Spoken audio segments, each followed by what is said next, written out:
So, meine Freunde, was geht? Willkommen zu einem neuen kurzen Video Good Game Empire. Willkommen zu einem kleinen Update-Video.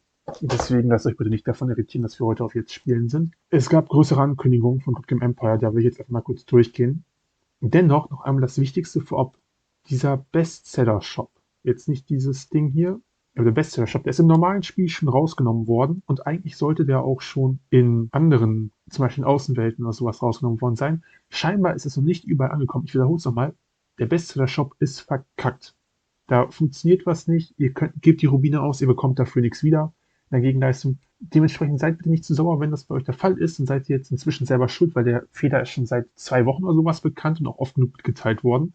Auf dem Discord gibt es trotzdem genügend Leute, die sich da dann wieder drüber beschweren, dass das überraschenderweise nicht funktioniert. Bevor wir zum großen Update kommen, auch nochmal ein kleines Update, was jetzt schon implementiert worden ist. Wir sehen hier vorne einen Text zum Rift Raid Event. Und kurz zusammengefasst, es wird in der nächsten Zeit wieder das Rift Raid Event geben, mit einem Unterschied. Der nächste Run, also der nächste Lauf wird nächste Woche starten. Das ist dann die Woche vom 9.3. Und dort wird der Zombie-Boss dabei sein.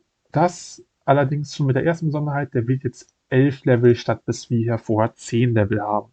Danach wird irgendwann auch nochmal der Pilzboss zurückkommen. Der wird 20 Level haben, statt auch wie bisher vorher 10. Das heißt, da wird es deutlich mehr Content, deutlich mehr Inhalt geben.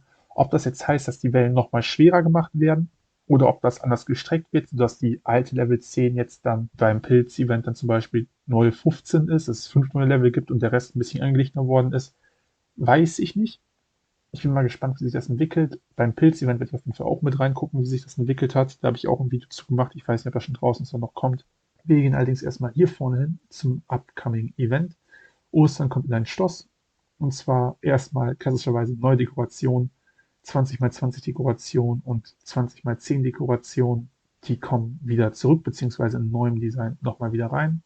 Wir sehen hier vorne, es gibt 6 Dekorationen mit verschiedenen Themen, die irgendwas zwischen 34.500 und 36.800 an öffentlicher Ordnung haben, die Mietproduktion erhöhen, Lebensmittelproduktion, aber auch die Hofkapazitäten, Rekrutierungsgeschwindigkeit und sowas weiter und schalten gleichzeitig auch neue Effektkappen frei. Das heißt, wir sehen hier vorne, die sind etwas erhöht worden, so um 10% in der Regel.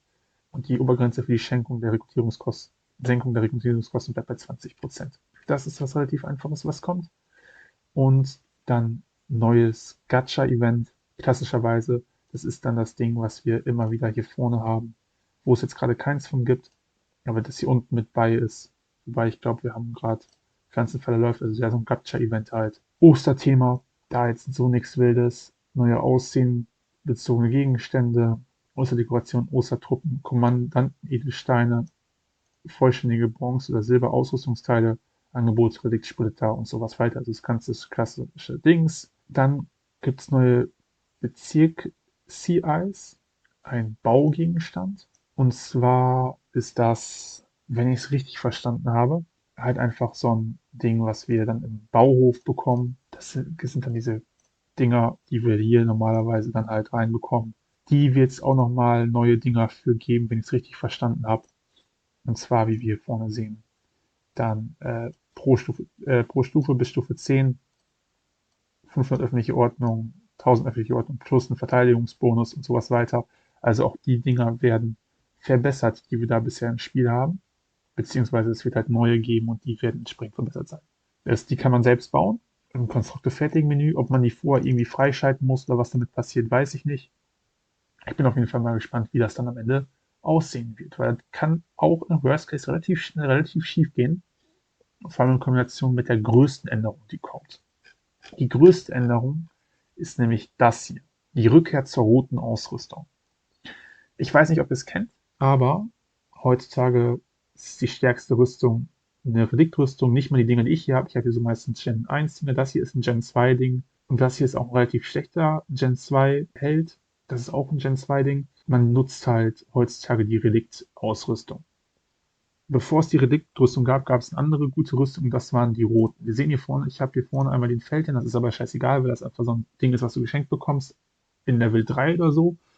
Aber es gibt halt auch diese Dinger mit der Phönixstreiterin und wir sehen halt auch, die können relativ gut sein, wenn man die Dinger miteinander kombiniert. Ich habe eins von den neuen Dingern. Wenn ich jetzt weitere Sachen hätte, die dazu passen würden, zum Beispiel so eine verbeulte Magma-Rüstung, dann würde ich halt 25% Reisetempo-Bonus dabei bekommen. Gleiches Ding ist auch hier vorne. Das ist so ein Witz, diese Drachenodem ist halt nicht kompatibel mit der Phönixstattung, weil wir sehen, die Phönixstattung ist auf Stufe 5, das Drachenodem, obwohl es das gleiche Ding ist, nur auf Stufe 1, deswegen gehört sich ganz dazu, abgesehen davon, dass ich ihn auf Level 20 hochgeboostet habe. Aber wir sehen, wenn man die kombiniert hat, dann bekommt man zusätzliche Bonuseffekte. Das ganze Ding mit den roten Ausrüstungsgegenständen ist zurückgekommen mit den Rift Raid Events. Das hatten wir da ja. Und da werden jetzt neue Sets zurückgebracht. Wir sehen hier vorne Gold, Silber, Bronze. Auch nochmal das ganze Ding mit Edelstein und zerstörten Edelsteinen. Die zerstörten Edelsteine machen mir ein bisschen Angst. Ist das einfach das Ding, wenn man die entfernt hat oder so? Ich weiß es nicht. Ich habe auf jeden Fall wirklich ein bisschen Angst davor. Wir sehen hier vorne, der wird sogar würden beide zur Phönixstattung passen, aber ich habe halt hier keine vernünftige Rüstung mit bei. Beziehungsweise ich könnte das Ding da reinmachen. 80.000 Blut des Drachen. Und jetzt habe ich zwei davon. Jetzt sehen wir, es sind auch zwei aktiviert. Und zwar 25% Reisetempo-Bonus dabei. Das ist auch nice. Das heißt, da könnte man auf jeden Fall mit arbeiten. Das heißt, man kann sich da die Sachen im Prinzip selbst bauen, wie man denkt, dass es am besten ist. Und das wird damit halt auch wieder zurückkommen. Wir verabschieden uns vom Reliktsystem und kehren zurück, was die Ausrüstung wirklich bedeutsam gemacht hat. Klassische rote Kommandantensets mit echten Set-Boni. Dieser Anfang, wir verabschieden uns von dem Reliktsystem, macht mir Angst.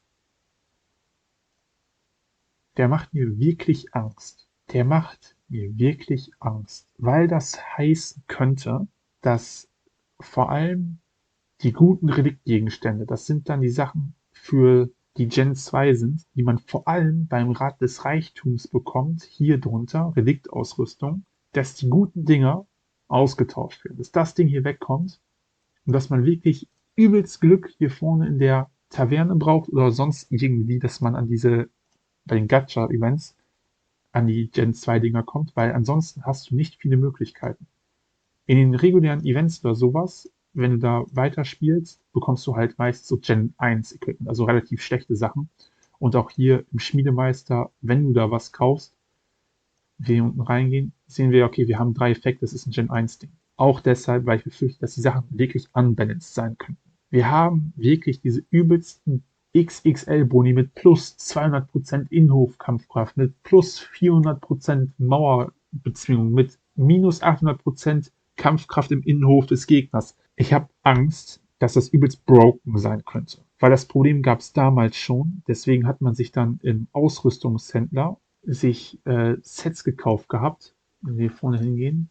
Und man hat sich nicht nur die Sets gekauft, sondern man hat sich dann auch einzelne Rüstungsteile davon gekauft und die dann kombiniert, weil dann 2 Dinger zum Beispiel schon hier von Einheitenlimit auf den Flanken erhöht haben. Ich finde einen Kommentar, den ich auf dem Discord gesehen habe, nicht schlecht dazu, dass man das doch bitte erst einmal in einem Testserver ausprobiert. Hat Good Game voraussichtlich nicht vor, die Dinger werden so in die Welt reingeschmissen und ich habe wirklich Angst davor, dass es übelst unbalanced sein könnte. Und die zweite Sache, wenn die jetzt nicht zum Beispiel beim Rat des unermesslichen Reichtums die Sachen reinschmeißen, weiß ich nicht, wo du das herbekommen willst. Es wird dann wahrscheinlich irgendwas mit den Kisten oder sowas zu tun haben, die der Dings verkauft. Mit dem Dings meine ich dem Schmiedemeister verkauft für das Rift-Event oder andere Kisten. Ich habe aber Angst dafür, dass es wirklich unbalanced sein könnte. Alle 3 Stufen sind in diesem Gacha verfügbar. Deswegen dazu, das wird direkt kommen. Wie gesagt, hier vorne in dem Gacha-Event, da wird es Dinge geben. Die Set-Boni sind kumulativ, je mehr Teile du ausrüstest. 3 Teile gibt 30% Angriffsbonus für die Rindfleischeinheiten, 5-teilig für Met, 7-teilig für Verstärkungseinheiten, also Met-Einheiten der Stufe 10. Die gibt es dann zusätzlich dabei, die laufen. 9-teilig gibt 3 zusätzliche Wellen. Gold, Gold, Gold, Gold, Helm und Rüstung. Gut. Ich gehe davon aus, dass es dann beispielsweise so ist, hier Angriffsbonus frontal sind 15% bei Gold, Waffe und Artefakt. Bei Silber sind es wahrscheinlich 10%, bei Bronze 5%. Und irgendwie so wird sich das auch noch mit den anderen Sachen verrechnen. Ich bin gespannt, was das wird. Ich habe Angst vor dem Update. Ich bin mal gespannt, was eure Meinung dazu ist. Schreibt es mir gerne in die Kommentare. Und wir sehen uns dann bald wieder. Bis dann.